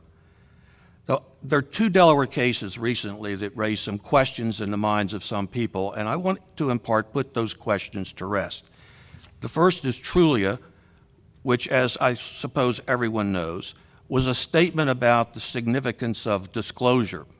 And I would urge board members to be very thoughtful about the exercise of both their duty of care and loyalty with their disclosure responsibilities. It's easy to hand these over to federal securities lawyers or to boardroom lawyers or to outside counsel, but be very focused on your obligation before you ask your stockholders to act on the decision that you've made, to fully disclose to them all the material information they need to make an informed and thoughtful decision. I don't know of a fiduciary's responsibility in the corporate world that's more important than informational transfer to shareholders when they have to take the legal step of certifying, ratifying, adopting the decision that the board has made on their behalf. Trulier suggests that unless the material is plainly material, then there won't be disclosure-only settlements. In my era, we used to call those therapeutic settlements. To some of us, they were offensive because while they made the 88 to 92% of the shareholders who voted to approve the decision feel better about the decision they'd made because they might have some additional information, it really didn't affect their ultimate decision. Truly, it sounds to some people like it's a loss for the shareholder. I don't think it is. I don't think plainly material has raised the bar to some significant different definition. I think it's the same definition it's been since skiing. It's important to focus on getting material information that a stockholder you believe would want to know before they cast their vote to either approve or reject your recommendation to them as a fiduciary. And the other case is Corwin, which sends shivers down some litigator's spine on the theory that business judgment review in a conflicted transaction can occur when a majority of the minority votes in favor of the deal. But the kicker is, not only must there be a special committee to review if there's a conflict on the board and present the recommendation to the stockholders, but the stockholders must be fully informed so they can cast a thoughtful and responsible ballot. Disclosure never goes away. Don't be thinking that you're now, as a director, on safer ground with respect to disclosure to your stockholders, to your institution's owners, because there have been a couple of cases that suggest a chill on the disclosure requirement. Not at all. Not at all. It's not an easier world for the defense in litigation. Litigation is no less important today than it's ever been to shaping corporate governance in the real-world contextual image that we all want to see and develop together as all our constituencies get together at meetings like this to thoughtfully discuss the issues. Now, of course, I've been a litigator since I knew how to stand up out of a chair, so I may have this little narrow read focus. I'm not an accomplished transactional lawyer. I wouldn't even handle real estate settlements when I was a young lawyer for fear that if there were too many pieces of paper, I couldn't possibly comprehend them. And then I wrote opinions that no one could comprehend, so I made up for it later in life. But I want to remind board members and those who advise them of the importance of that common law fiduciary duty of loyalty and care, the subset of which some cases say is candor or disclosure. And if anything bugs me right now, Charles, it's the fear that diminished litigation will reduce the opportunity of private ordering through litigation to improve the corporate governance environment. I still think litigation has a meaningful role, a substantial role, and one that I hope will be a forceful role going forward.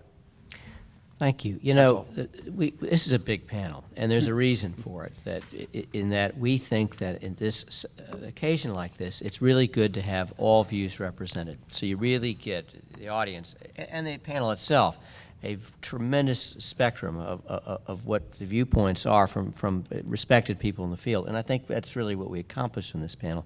You really got a superb collection of thoughts and what bugs people.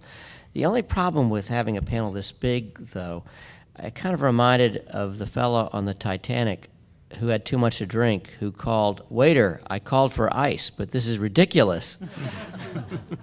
Too much out there. Where do we start? Well, I'll tell you what.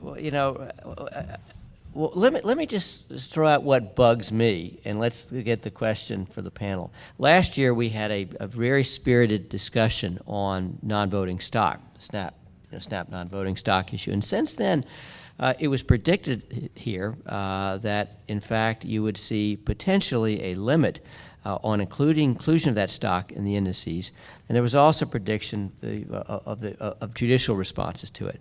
But I'd like to throw the question to the panel, throw it out there.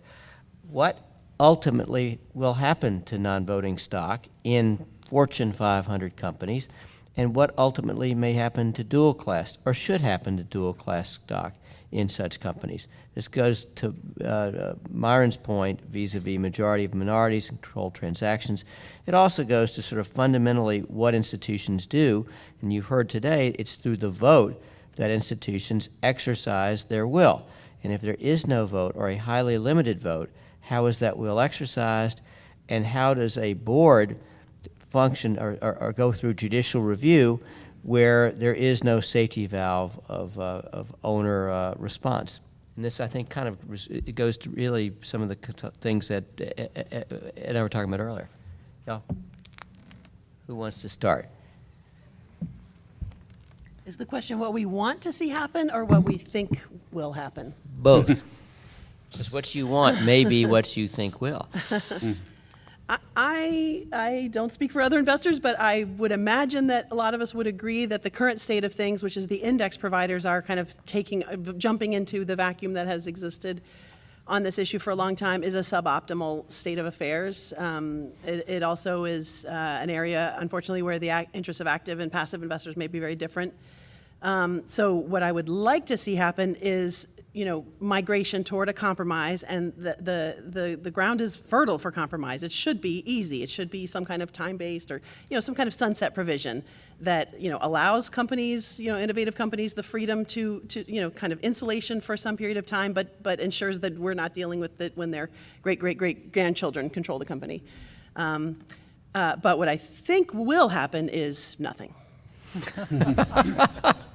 Glenn, you look like you're about to say something. Yeah, no, I think I agree directionally that, we think it's very important for us to have voting rights and influence over companies driven by our aggregate ownership. That's been a significant part of both our voting and engagement with companies that have that.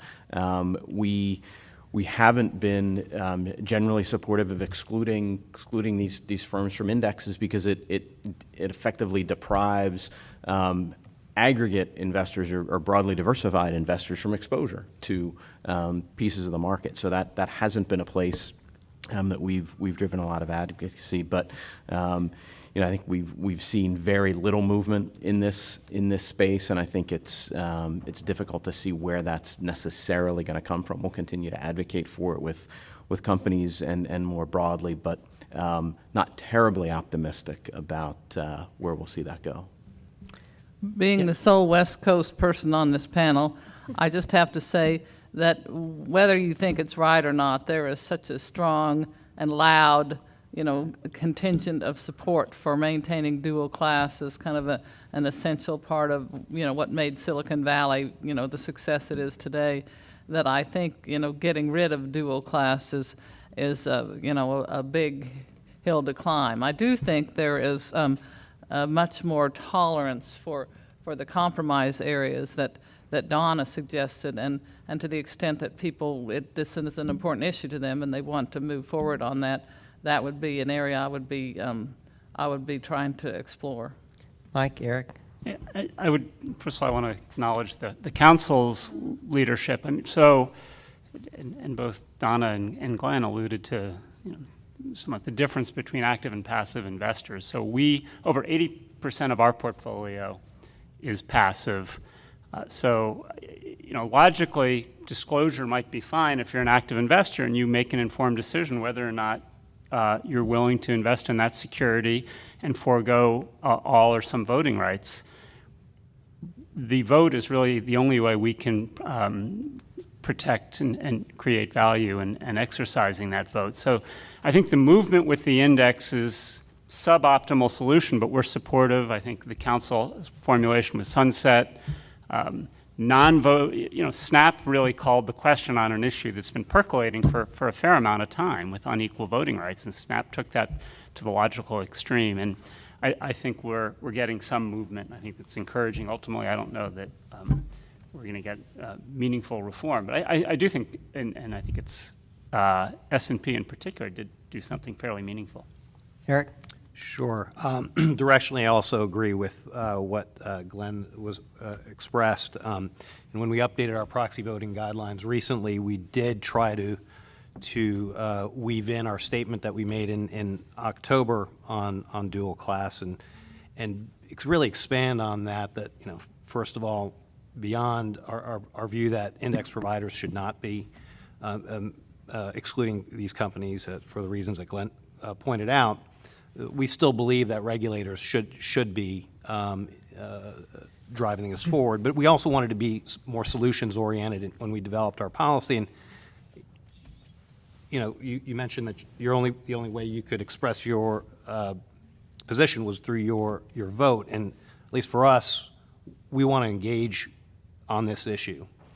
And we want to understand why a company won't sunset its provisions. We also want to see in the future, potentially, if there could be shareholder approval on capital structures on a periodic basis. We mentioned that in our policy guideline. And we also believe that companies should equalize voting rights on certain key proxy decisions, such as potentially related party transactions or executive pay. So we've tried to produce more of an engagement approach to this, to try to really understand why companies are doing this, and is there a feasibility to sunset, but then couple that as well with trying to see if we can get a shareholder vote on this as well. Anyone else have a view before we move on to another issue? I just would weigh in that I think if you're going to either regulate it away or change it, I think you have to think about what the ramifications of that are. And if the ramifications are that those companies are not going to be public companies anymore, and we go into the private equity or private investment, there's a cost to that. And I'm not saying, I don't know which way is the right answer, but I think that the law of unintended consequences does kick in here, and it's something you need to think about. Now, maybe that's a solution that people think is fine, but if we really think that we've got the best capital markets and that we should provide people the opportunity to benefit as shareholders one way or another, I think we should see if there's a mechanism here that people can really agree with and use, because I would hate to have the result be that these companies never become public companies and never, give, the funds and others the opportunity to invest in them, or go into a BlackRock or a Vanguard and say, invest in us, as a private company, in which case, there are other issues, disclosure and otherwise, that come into play. Of course, if you're a private company and they invest in it, they will insist on a seat on the board, which you don't get, unfortunately, under the current public structure. There will be, private equity will require a place at the table. They have to. They're not just going to give the money willy-nilly. And frankly, a lot of private equity today is backed by the large institutions. It's our money. It's just a different way of looking at our money. And I guess it's a question of accountability. We're going to do a program in April, the Weinberg Center, on SNAP and the business judgment rule. Just a quick advertisement, shamelessly made. But I think to me it's a significant topic, and it came out of the program from last year. Look, a lot of things came out of this. A lot of things bug everyone. A lot of things make everyone happy here. Who would like to bring up for the audience and the panel's discussion? Did anyone have anything that really bugs them enough that they want to bring it up right now? Oh, certainly. Something's got to be bugging y'all enough. Nothing? Why don't we ask the audience if anything's bugging them? Is anything bugging the audience right now significantly? I know it's got to be some. I could bring up some good bugging stuff. Okay, great. Go ahead, sir. Cybersecurity in general, and I forget who it was. Cybersecurity in general, and I forget who it was who said, do we need a cybersecurity expert? And I was thinking about it to myself, you don't need an expert, you need a board that's literate in technological issues. Accounting, technology, and cybersecurity would be yet another part of that. And talking to some board members, CEOs, I've seen the difference between boards that are literate in technology and boards and CEOs that are not literate. So I'd like to kind of ask, what can we do about that? It's an interesting topic. I mean, there's a board I met with recently. They had, I think, 3 what you call really technologically savvy directors on it. They had a standalone risk committee to deal with some of these issues. I think, and they spent a lot of time in the boardroom talking about it. And the company's name is Equifax. I think, you know, they, on paper at least, they had a very strong structure. I think. And although we haven't gotten the full accountability as to what happened there, you know, sometimes, I mean, it's put down to human error. I think, and the scariest 2 words in corporate governance to me are human error, because that means that it can happen again, that you really don't know what caused it, or it was the absence of controls being in place to preclude such things from occurring. I think, and we're hearing that, I think, more often as the excuse for what's going on. And my questions are, well, what kind of turnover did you have in IT? Were you putting resources into that, or were you diverting it into other more profit-making venture? I mean, there's 1,000 follow-up questions to ask in the boardroom, and I think sometimes the board's scrutiny is at such a high level that it doesn't necessarily trickle down in you know, the full corporate ranks, and so I think you do have quite often a cultural issue there more than anything else. But for me, a lot of times risk management comes down to individual companies. Do you have a lot of little risks, or do you have one huge risk? I think, and if you've got a huge risk, if you don't have a committee dealing with it, if you don't have some expertise in the boardroom, if this is that bet the company risk for you, I think you better have some expertise. But does every company need a risk committee? Does every company need a cybersecurity expert? Probably no, but that doesn't mean that no companies need that. I think it means that some companies do and some companies don't, and determining, you know, what your primary risks are and what those bet the company risks are, and addressing it structurally in the boardroom, I think, is a critical part of risk management oversight for boards. And part of it that I think is not being dealt with. I mean, it's that idea, well, we don't want the Gilligan's Island board where we've got, you know, one of everything on the board, and you know, the professor and Mary Ann. Mary Ann? Yeah, there you go. Your hair is colored like ginger, though, right? I think so. And so. I think boards really need to maybe take a look at that. I remember the old movie City Slickers, The Secret to Life, was just one thing, and figuring out what that one thing was. I think for boards, quite often, it's figuring out what that one big risk is. And if you can't find it, then you probably don't need the same structure as a company that does have that bet the farm risk in place. I would just add that they were all shipwrecked aboard the SS Minnow, named after the father of corporate governance guru Nell Minnow. That's correct.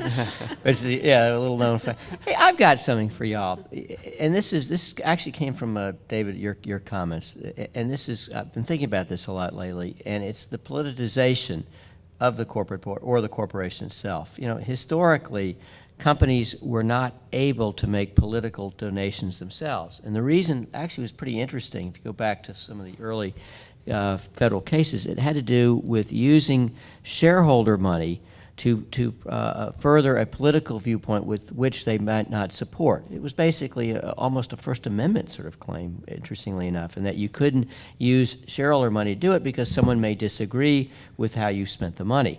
And historically, companies have kind of stayed away from that. They shied away from political issues, arguing we're economic creatures, we have all kinds of customers, all kinds of suppliers, and frankly, that's something that's best left to the legislature. And of late, particularly, I guess, starting out of Silicon Valley, all the good things seem to come out of Silicon Valley, dual-class stock, this stuff. What is this group's view of the role of politics in the politics in the corporation itself? it's argued that the corporation should be a political actor because the corporation is but a citizen of sorts, and it should, in fact, express viewpoints. Others say that it's individuals express viewpoints, companies shouldn't. What does the panel think? And the company's a la driven by the CEO, where the CEO makes, and I think this was what you were alluding to, David, earlier. How to deal with that? How do investors feel this should be dealt with, and how do those who work with boards think it should be dealt with? Throw it to the audience. I'll try and start with hopefully a coherent response. So first of all, participation in the political process by companies certainly creates risks. And one concern is that the corporate treasury is controlled by management, and the potential to use that lever to further their own individual political interests rather than in the interests of the corporation. We aren't opposed to corporate participation in the political process. Certainly companies are very active lobbying. I think what investors want to see is that there's board oversight, that there's transparency so we can assess whether that actually aligns with the company's mission. We actually sometimes encourage companies to participate in the political process. We ask companies to be supportive of climate regulations that we think are in our long-term interests as investors and the corporations at a time when there may be significant lobbying against that kind of regulation. So, but it does have risks, small political contributions, that the dollars may be immaterial, but the risk created, like Target that gave whatever it was, $15,000 to some group that had an anti-LGBT agenda and prompted a boycott. So there are risks, and I think there needs to be transparency and oversight. One of the things that I've learned with boards, and Mike, I think you brought up a really good point, is you actually need diversity of political views on your board, because you're going to catch things. If you all think alike, you're going to think it's a fabulous idea to do X, Y, or Z. So you need folks on all parts of that spectrum. And I find that debate is incredibly healthy, and will show you things that if you have the same type of people in the room that you might not see.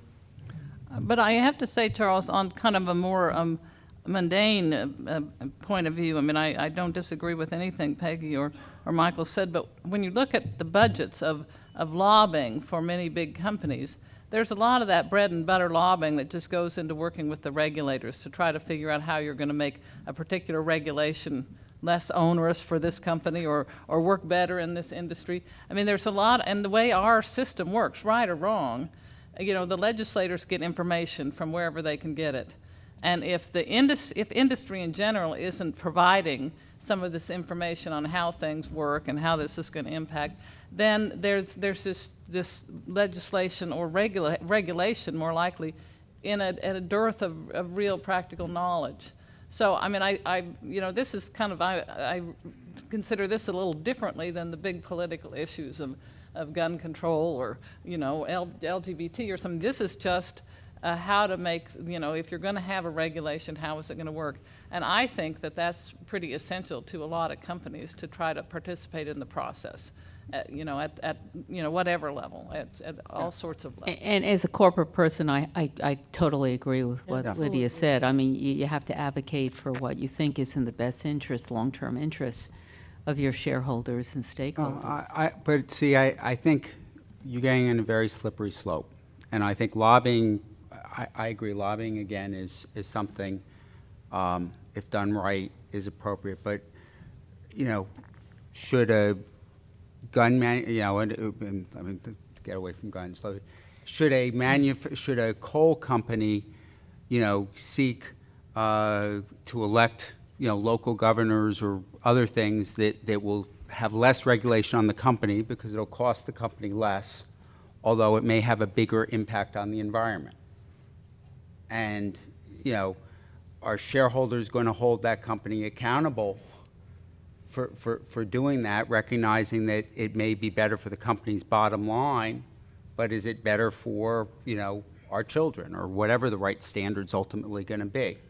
And, I think there's got to be some clarity put into that from the shareholder investors to sort of give some guidance there, because I think there's a lack of it, that when you drive, if you're simply focusing on driving performance, you may not always, if you allow input into the political process and you say that your goal is to drive performance, well, you may push for many things that long-term aren't maybe best for the company, but may not be the best for all of us. And I think that it's a dangerous way, and I think that a lot of times people remain silent on it. And one of the things that was interesting and why I brought up the gun point was it was the first time I really saw people starting to weigh in on an issue that really was fraught with politics, but people were trying to look at a deeper understanding and thinking about, well, what is the right role? Should companies be involved in this? Shouldn't they be? Where's the right line? And should boards be the ones making these decisions, or should we leave it to management to decide what's the right decision for the company?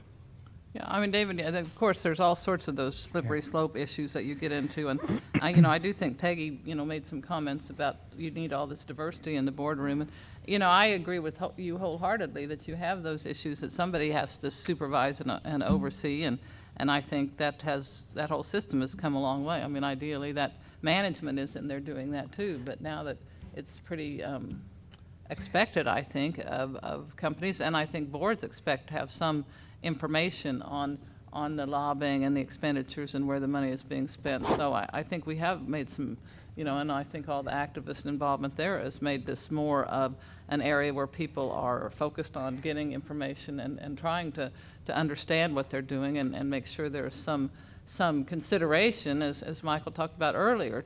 Eric, I think you talked about the broader stakeholders, not just the shareholders, but the communities at large. And I think boards are more and more conscious of that. So having some report out has been a good development.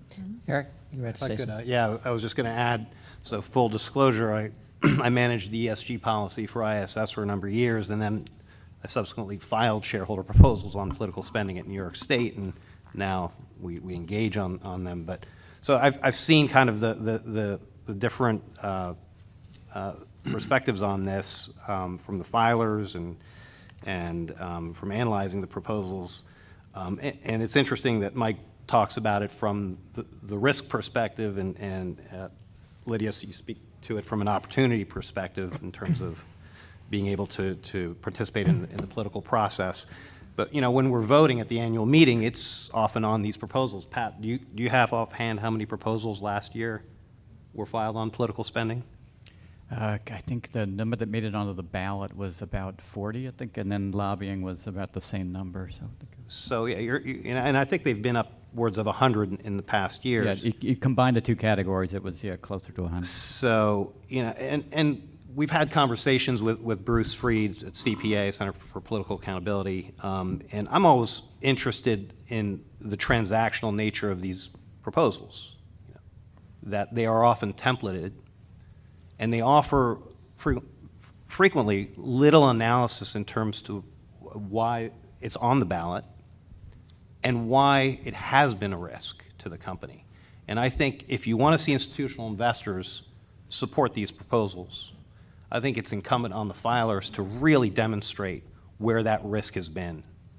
So, we shared that feedback with Bruce and others, that it's really, these proposals are templated and very little changes, but it really needs to be very specific. And that's how we approach engagement in general. We want to understand the specificity of the risk, the material risk to the company.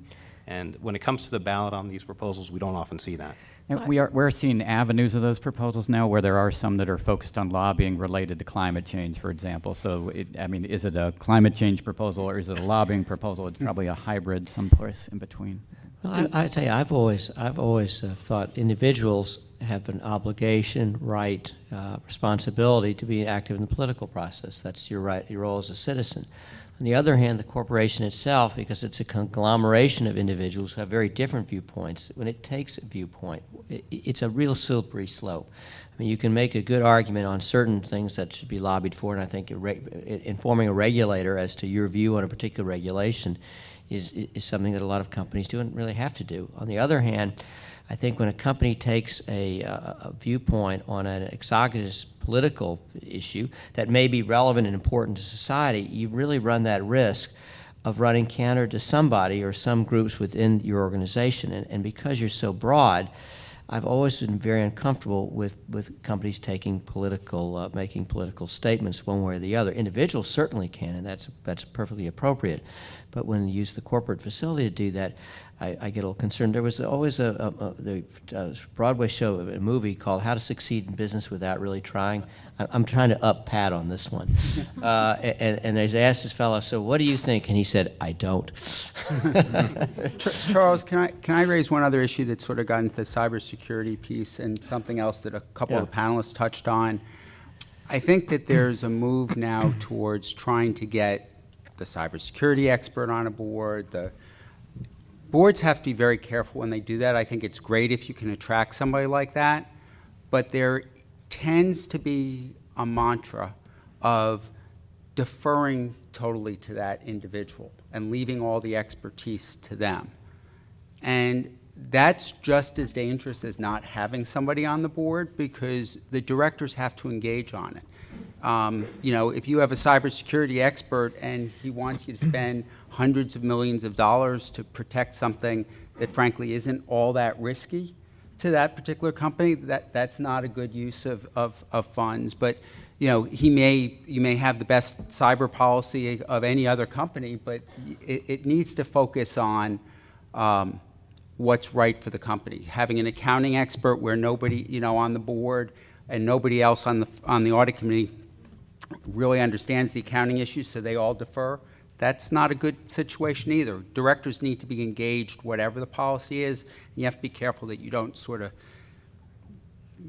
dish it off somebody else. That's part of refreshment, though. I mean, I always say that judgment ages like wine; it gets better with time. Knowledge ages like milk; it's got a limited shelf life. And if you've got a quote-unquote cybersecurity expert on your board who hasn't worked in IT for 5 years, their expertise is worth nothing at that point in time. And I think the same thing to a degree goes for accounting and some of those other specialties. And so, boards need to say we're not going to have a term limit. We're not going to have a tenure limit or a age limit on directors. We're going to say when that person's expiration date hits for whatever they're providing in the boardroom, we need to act then and replace that skill set immediately. Will the diversity push bring back term limits? In other words, I've heard there have been a couple of commissions saying and this came up earlier in some of our discussion, that there's only, if let's say half in gender balance, the new appointees of boards are now gender balanced, but boards themselves are not. And the reason they're not is you've got people there for a long time. Should there be limits? Will this force finally some kind of limits on director terms? Yeah, Charles, it just hasn't worked that way, though. We all thought that might work, and I'm on the Catalyst Advisory Board, and I could see they figured out that the problem, with refreshment is there really needs to be at the spot, as I think you quoted, 50% of the board spots are going to diverse candidates, but you need more churn. But it just doesn't work. I mean, less than 3% certainly of the Fortune 500, and it hasn't changed. In fact, a few of them that had term limits went back to not, because there was usually a director or two that was very, very good that they didn't want to leave. And the problem, and maybe, Ed, this goes back to, being collegial. People don't want to say, well, we want him, but we don't want her. So, so they just get rid of the term limits. I also think there's something else going on here, Charles, that hasn't got a lot of publicity, which is I think boards are becoming smaller. Yeah. And I think that as that happens, it does create difficulty for this issue. My own view is I think smaller boards are often, more engaged and better, but you should be willing, as part of refreshment, to have people increase the size of the board for a year or two, so you have 2 new candidates come on, people get on board, et cetera. Well, and a lot of these groups are saying, well, just, okay, in order to get to parity, just, add 3 more board members, simple. And David, I've said the same thing. I've been with very large boards and I've been with smaller boards, And I truly, truly believe that smaller is better for decision-making, for accountability, for all of that. And it's, I think they say the limit, the studies are like 12 or so.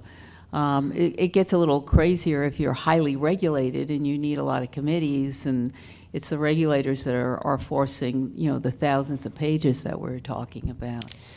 Well, to keep us, I'm sorry, go ahead, Mike. I mean, this is the issue that bugs me, and we don't support term limits. It's a blunt instrument. The notion of average board tenure, and I think Microsoft maybe, that's an interesting concept. The problem, as Peggy alluded to, is directors don't like to tell other directors when it's time to go. And McKinsey, their survey of almost 1,000 directors, 46% of them said they sit on a board with another director who they don't think should be there. Well, they probably are talking about someone who has different political views. Well, There's it's all also- sorts of other stuff that's going on there. And I've always said, it's interesting, well, why do you think that person shouldn't be there? And I think that's a more important question than, Peggy, I mean, I was going to acknowledge that some percent of it may be the director who's not collegial, but might be a great director Yeah, for right. an investor. So Absolutely, yeah. I accept that unpacking that number, there's more to it.